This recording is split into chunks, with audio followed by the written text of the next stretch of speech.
அண்மை செய்தியை பார்க்கிறோம். சென்னை பஞ்சாப் இடையே போட்டியானது மே 1ஆம் தேதி நடைபெறவுள்ள நிலையில் டிக்கெட் விற்பனையானது ஏப்ரல் 29ஆம் தேதி தொடங்க இருப்பதாக அண்மை தகவல் வெளியாகியுள்ளது. விவரங்களை செய்தியாளர் மணிகண்டன் வழங்க கேட்கலாம். மணிகண்டன், இந்த போட்டிக்கான டிக்கெட் விற்பனை ஏப்ரல் 29 தொடங்கும் என்ற ஒரு அறிவிப்பு வெளியாகி இருக்கிறது. விவரங்கள் என்ன? வணக்கம். மே 1ஆம் தேதி நடைபெற இருக்கக்கூடிய சென்னையில் நடைபெற இருக்கக்கூடிய சென்னை சூப்பர் கிங்ஸ் மற்றும் பஞ்சாப் கிங்ஸ் ஆகிய அணிகளுக்கு இடையிலான போட்டிக்கான டிக்கெட் விற்பனை என்பது 29ஆம் தேதி ஏப்ரல் அன்று காலை 10:40 மணி அளவில் இணையதளம் வாயிலாக துவங்கும் என அதிகாரப்பூர்வமாக அறிவிக்கப்பட்டிருக்கிறது. குறைந்தபட்சமாக 1700 ரூபாயும் அதிகபட்சமாக கலைஞர் கருணாநிதி டெராஸின் டிக்கெட்டுகள் 6000 ரூபாய் வரை விற்கப்படும் எனவும் தெரிவிக்கப்பட்டிருக்கிறது.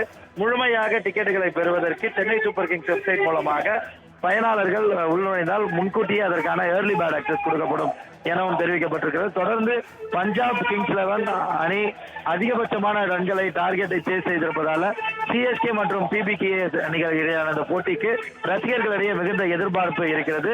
இந்த நிலையில அந்த போட்டிக்கான டிக்கெட் விற்பனை என்பது 29ஆம் தேதி ஏப்ரல் மாதத்துல நடைபெறும் என தெரிவிக்கப்பட்டிருக்கிறது. சென்னை பஞ்சாப் அணிகள் மோதும் போட்டிக்கான டிக்கெட் விற்பனை ஏப்ரல் 29 விற்பனையாவதாக அண்மை தகவல் வெளியாகியிருக்கிறது. விவரங்களை வழங்கியதற்கு நன்றி மணிகண்டன்.